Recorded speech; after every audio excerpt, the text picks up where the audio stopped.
Welcome to our 2018 City of Xenia State of the City event. Thank you on behalf of the staff and the council for being here tonight. It's our pleasure to host you. No, you're here because you've played a role as part of a city event, a city board or panel. You're part of a stakeholder group in our community that is a partner of ours, or you came in off the street because you knew there was food.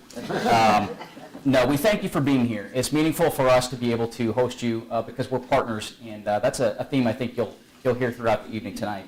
I would be remiss if I didn't start by saying a big thanks to my staff. We have an incredible group of professionals here with the City of Xenia who work very hard every day. If you could have seen this lobby about 4 hours ago, you would know exactly how far they have come. But they've done an exceptional job in getting things set up today. So I want to thank Lee, of course. I want to thank Jared in our office. Carly, I don't think she's in here. And I have to tell a funny story because the other day Carly said she got a call from Jim Kennedy, and I think Jim's here somewhere. There he is.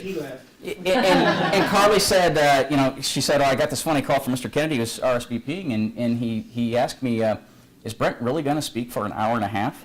And so, Jim, for you, I want to let you know I won't be talking 75 minutes tonight, so we'll get you at it. No, I think we'll be fairly brief this evening. We're taking a little different twist on the state of the city this year.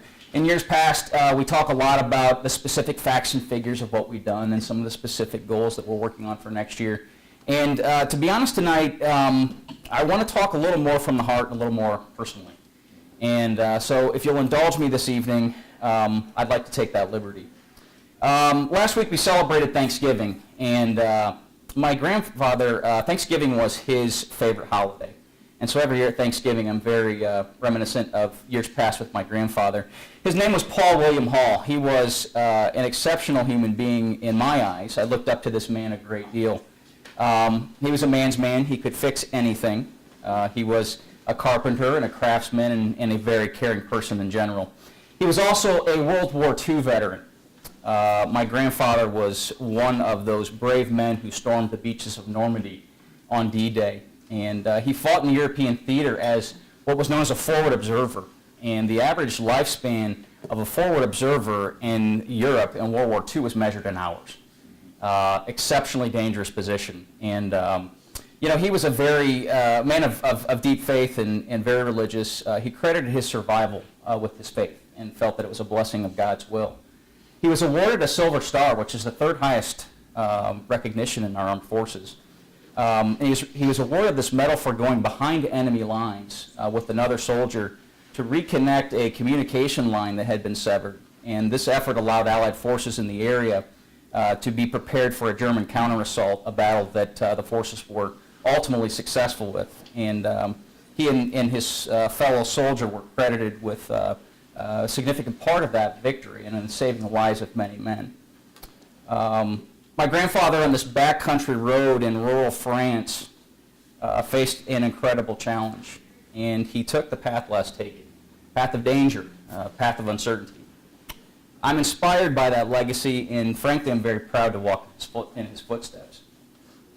We too find ourselves at a fork in the road, a little less dangerous here, obviously, than the conditions he faced, but not less important because the things that we do as leaders in our community affect the lives of all the folks that call themselves residents of Xenia. Looking back at where we've come, deciding where we go in the future, we're at a crossroads. And now in the shadow of Thanksgiving, it's good to take stock of our local circumstance with the year's end in sight and a new one on the horizon. And truthfully, we have a lot to be thankful for as we look back at the progress we've made in this past year.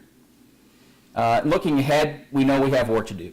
The road to prosperity is long, it's uncertain, and it is not easy. It's never easy. So we stand at this annual crossroads, we pray for guidance, we look for a light to shine on our path, and we ask for wisdom to understand how to alter our course to improve our future as a community. If we shed light on our present circumstance, we see that we live and work in a community that, while pleasant in many, many ways, lacks broad prosperity and the core stability that we truly need to be competitive. Although a popular pastime for some, for me it's not enjoyable to talk about what's not right in Xenia.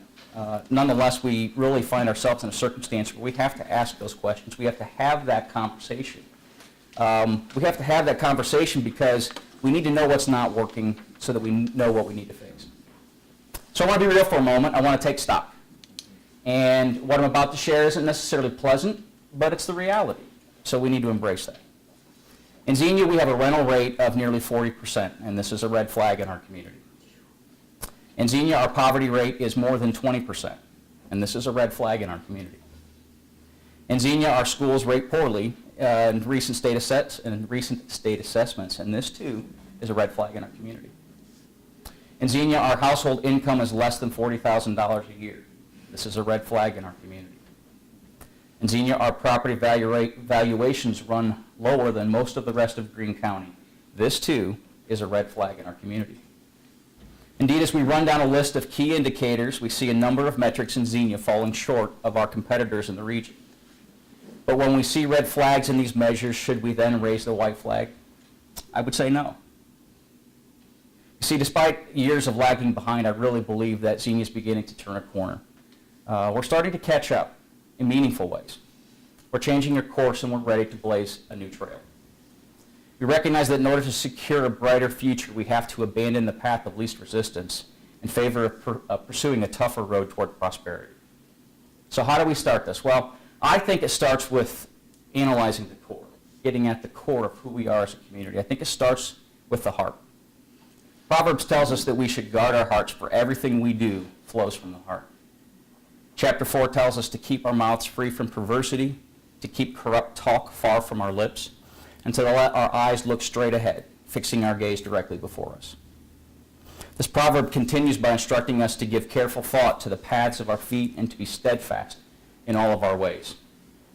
I think a key message in this proverb is that good or bad, the attitude of our heart is a self-fulfilling prophecy.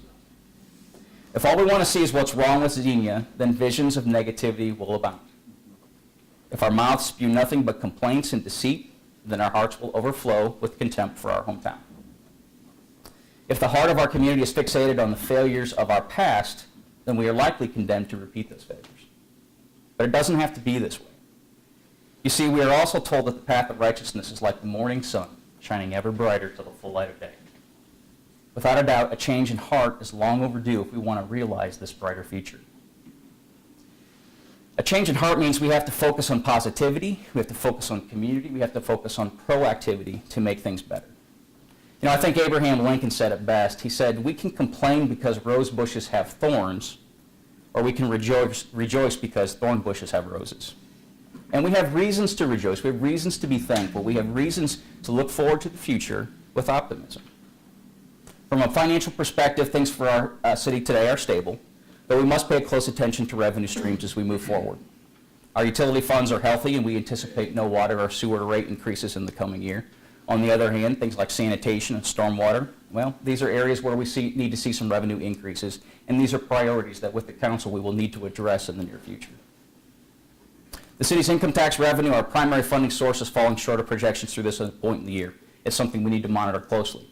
However, some of our other general fund revenues have seen some improvement this year, and this combined with keeping expenditures in check will position us to ensure that we have sufficient resources in reserve in our key operating funds. And this comes even as we have worked to restore fire and police positions that we had previously left vacant out of an act of austerity. And so we've worked to fill those positions and still are able to pay the bills, and I think the finance director would confirm that, I hope. Generally, folks, we're in a good position, but it remains critical that we focus on tax base expansion to ensure that the revenues that we have are sufficient to cover all of our needs moving into the next phases of our community. To do this, we've been focused on growing our local economy. And the future indeed looks bright as we prepare to welcome new industries to our town, which we know will create jobs and expand the tax base that we need to see. One such example of a new business in our community is a business called Frozen Food Express. They have just signed a long-term lease to operate a new distribution center out of the former Super Value warehouse. It's about a 50,000-foot expansion of their operations in our community. And they're going to create around 36 new jobs. They'll be in operation, they hope, by April of 2019. We're working with other firms, local industrial operations like CIL Isotopes, as they look to expand their services locally in their employment. In other cases, we're working with firms that are looking at new opportunities in our community who don't presently have a presence here.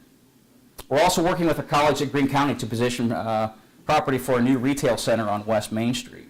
Look for more news on this in the near future, but there'll be a groundbreaking we project in the spring of 2019 on that project. Our staff is also presently working on initial site plans for redevelopment of the Xenia Town Square. Oh yes, this is one we love to talk about. Having worked to evaluate and mitigate some various site issues at that location, we're excited about the prospects for a long overdue project that we hope will be able to break ground in 2019 as well. We've seen a lot of other new retail here locally in the last year. Hampton Inn is finally open, Devilwinds Brewery, 68 Toys downtown here, Coffee House, Courthouse Coffee, Bars Pharmacy, Penn Station, Rapid Fire Pizza, among some of the businesses that are notable. We'll look for more of these in the near future in 2019, and again, you'll be hearing more about some of these opportunities in the coming months. On the residential development front as well, we've seen growth with the addition of numerous new units, and the good thing is these are at price points that are substantially higher than the median home value in Xenia today. That's adding value to our tax base, and it's adding diversity to our housing stock, and we're excited about that. As we truthfully look across the spectrum of economic sectors and really evaluate things, we see expansion and positioning for growth in our tax base across that spectrum, and we should be very proud of this, but we cannot be satisfied with this. We have to keep pressing the case for investment here in Xenia. Adding to the case that's made with regard to outside investment is the need for us to focus moving forward on our internal customers and that internal investment in communications with our residents. We recognize that the vision for our city and the strategies being pursued to achieve it are not always, in fact, in many cases, not communicated effectively. We know this is an area we have to work, and so we have sought to expand our outreach efforts over the past year, and will continue to do so in 2019. Our Neighborhood Night Out program grew in its third year this past year.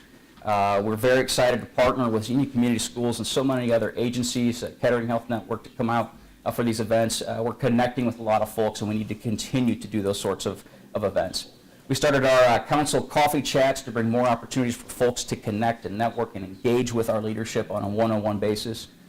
We launched a service called Polko, a social media questionnaire and polling application to gather more insight from our residents.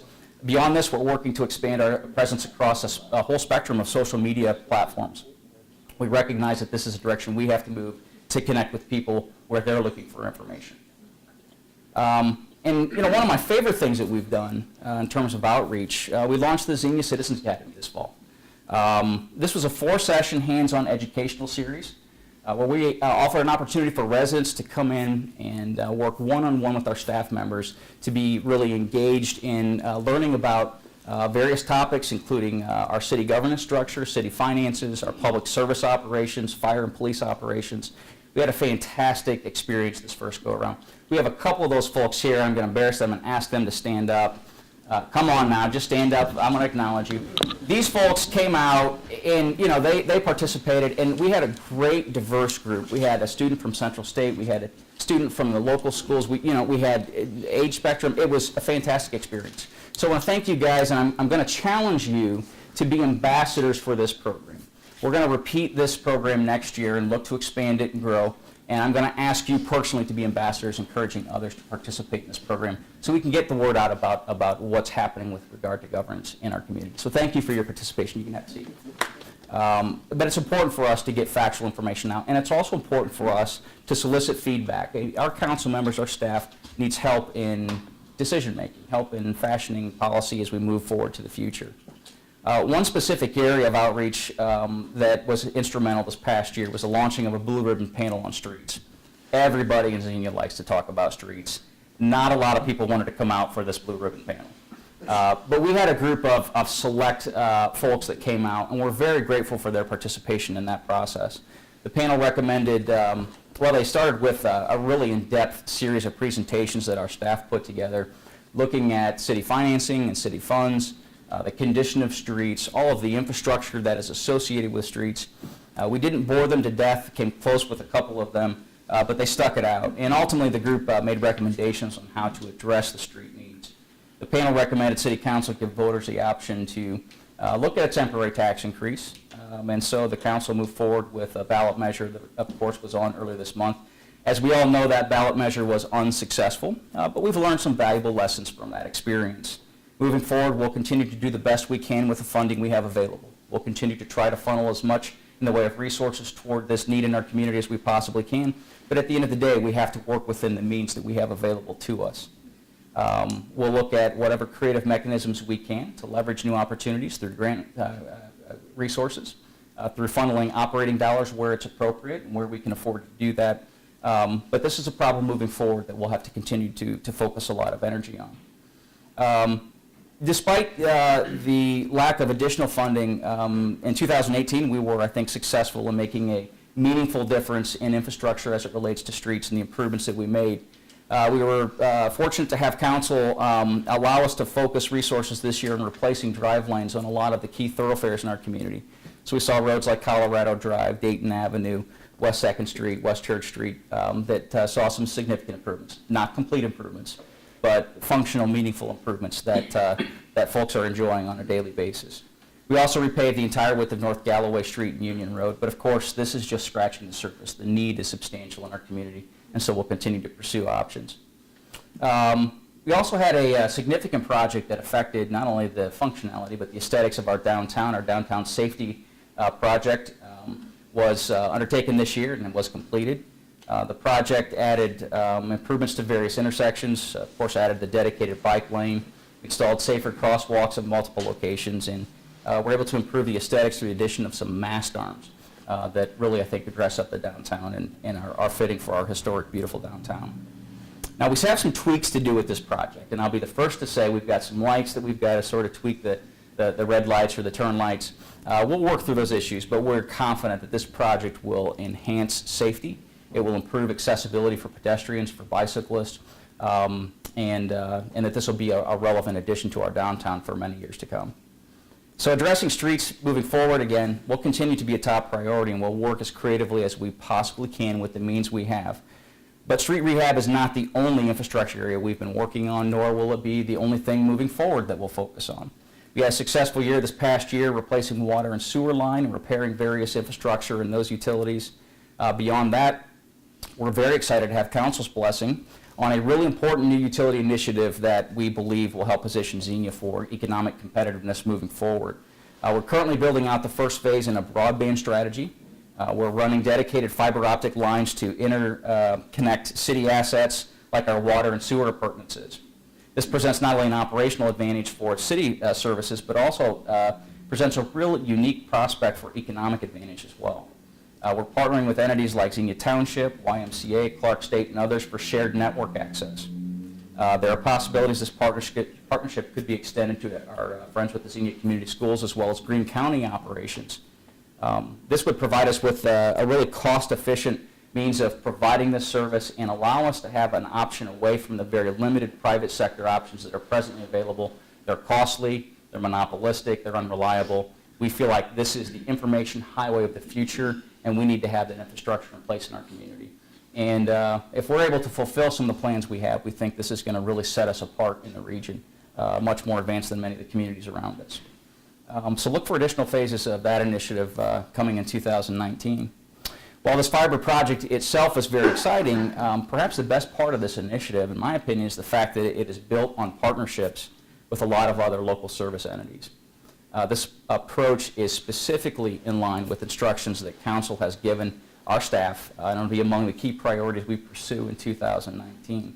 The Council's made their expectation very clear. They want us to work closely with our intergovernmental partners. It's more than just getting along. It's finding a way to move things along in our community. So we'll be focused on improving our relationships with Greene County leadership, Xenia Township, Greene County Career Center, and other local governments in the county, and perhaps most importantly with Xenia Community Schools. We recognize that all of these relationships are important, but perhaps the most important among them, the key, is working hand in hand with our schools to ensure that we are educating the future of our community in a way that will allow us to be competitive. As our schools go, so will our community. And so we are a dedicated partner in improving that relationship and working closely with the leaders on the educational side. We want to work to align strategic efforts with our schools because we recognize that the challenges we face are more than just educational. There are family stability issues that affect student performance, and we want to work together to address some of these issues so that we can find a way to ensure community success. Other partnerships will continue to be crucial as well.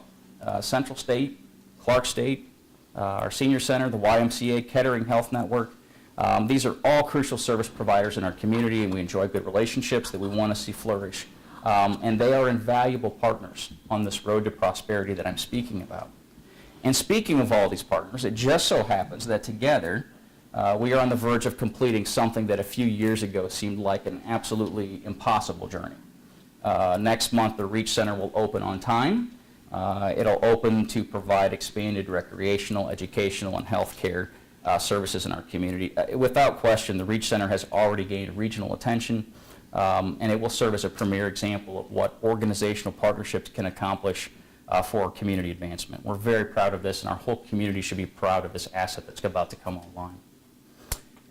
We need to work closely together because, as we talked about earlier this evening, we have problems in Xenia that are real. They're serious, and they have to be addressed if we want to grow and expand and be prosperous as a community. Coming to terms with the scope of our community deficiencies is the other major theme that we're going to pursue in 2019. Strategic, collaborative efforts are needed to get at the core problems in Xenia. It's time to go in depth to target those community deficiencies. We're going to have to ask tough questions about why in Xenia we've fallen behind in some areas. We've got to traverse this tough road if we want to get back on the pathway to prosperity, a prosperity that everybody in our community can enjoy. Got to figure out how we update our neighborhoods and provide a diverse, quality housing stock. Got to figure out how we improve property values. Got to figure out how we help local families who are facing challenges of generational poverty. Got to figure out how we expand prosperity without relying on the government to provide it. Got to figure out how we recruit volunteers to lead our special events and to meet our community needs. Got to figure out how we improve quality of life without compromising our small town values and the charm that we enjoy. Got to figure out these things because in order to get back on track, to get community of choice, these things have to be righted. In Xenia, we don't have to settle for less, and we can expect more out of life. And having greater prosperity does not have to make us arrogant. Because while having humility is honorable, I think it's arguable that living in deprivation should be unacceptable for everyone in our community. In Xenia, our history proves our resiliency. This is why I know that what is suggested here tonight is possible here in Xenia. But it will be a community's journey together, and not a journey that the government alone can undertake and fix. I opened tonight discussing my grandfather's path in life that led him through war, and how his examples have shaped my convictions to pursue the right path, a path that I think is less taken for a lot of folks. My grandfather's journey in this life came to a premature end in 1989 when he succumbed to ALS. This disease drained the strength from his body, but truthfully, even today, the strength of his convictions are a testimony to me.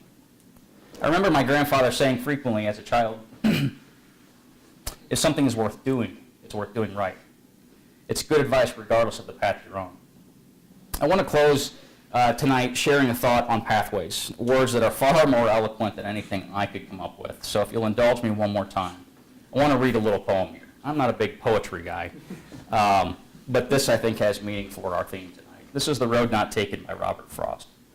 Two roads diverged in a yellow wood, and sorry I could not travel both. And be one traveler, long I stood, and looked down one as far as I could, to where it bent in the undergrowth. Then took the other as just as fair, and having perhaps the better claim, because it was grassy and wanted wear, though as for the passing there, had worn them really about the same. And both that morning equally lay, in leaves no step had trodden black. Oh, I kept the first for another day, yet knowing how way leads on to way, I doubted if I should ever come back. I shall be telling this with a sigh, somewhere ages and ages hence, two roads diverged in a wood, and I took the one less traveled by, and that has made all the difference. My challenge to all of you tonight is to join us on this path less taken. Walk with us in the coming year on the path toward prosperity, because all of you can help make a difference. Thank you for being here tonight. There's some more refreshments.